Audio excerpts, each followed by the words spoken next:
ह्या सगळ्या नेत्यांच्यावर त्यांची टीकाची भरी चालू। या देशामध्ये मी अनेक प्रधानमंत्री पाहिले, इंदिरा गांधींना पाहिलं, राजीव गांधी ज्यावेळेला प्रधानमंत्री होते त्यावेळेला मी लोकसभेत होतो, नंतरच्या काळामध्ये नरसिंहराव झाले, देवेगौडा झाले, गुजराल साहेब झाले, मनमोहन सिंग साहेब झाले, अनेक प्रधानमंत्री झाले, पण या सगळ्यांनी देशाचा विचार केला। हा पहिला प्रधानमंत्री आहे तो देशाचा विचार करत नाही, लोकांच्यामध्ये संघर्ष कसा वाढेल याची काळजी घेतात। गेले 2 दिवस त्यांनी भाषणं केली आणि भाषणं करून अल्पसंख्याकांच्यावर टीका केली।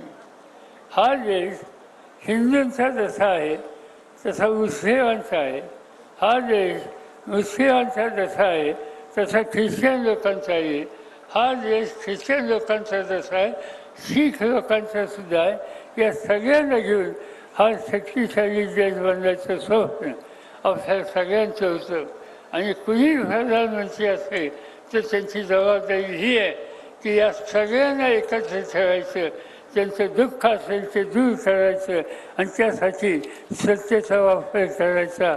आज त्याची खऱ्या अर्थाने गरज आहे, पण ही गरज त्याला पटत नाही। देश पातळीचं सोडा, राज्याचे प्रश्न असतात, तालुक्याचे प्रश्न असतात। या जिल्ह्याचा मी काही वर्ष पालकमंत्री होतो।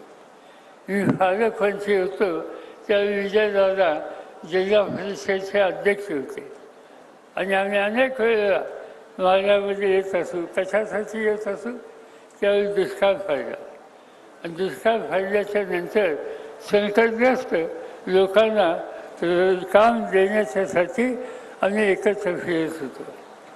45 लाख लोकांना या राज्यामध्ये दुष्काळातून बाहेर काढण्याच्यासाठी मदत केली। सोलापूर जिल्ह्यामध्ये 5 लाख लोकांना आम्ही लोकांनी त्या काळामध्ये दुष्काळातून बाहेर काढण्याच्यासाठी मदत केली। आज त्याच्यातनं सुरुवात काही ठिकाणी आहे। आता सांगितलं गेलं तुमची केळी परदेशामध्ये जातात, इथला कांदा हा परदेशामध्ये जात होता। मोदी साहेबांच्या मनामध्ये आलं आणि कांद्याची निर्यात बंद करून टाकली। 2 वर्षाच्या पूर्वी कांद्याची कमतरता होती तर पाकिस्तानवरनं कांदा इथं आणला। हा या राज्यामध्ये साखर होते। महाराष्ट्र यंदाच्या वर्षी देशातली साखर उत्पादनात 1 नंबरचं राज्य झालं। ती साखर अधिक तयार झाली, ती जगात पाठवायची आहे, ती पाठवायला मोदी साहेबांनी अडकाची घातली।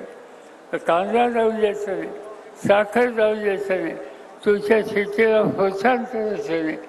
तसं काय कुणासाठी राज्य ते चालवतात?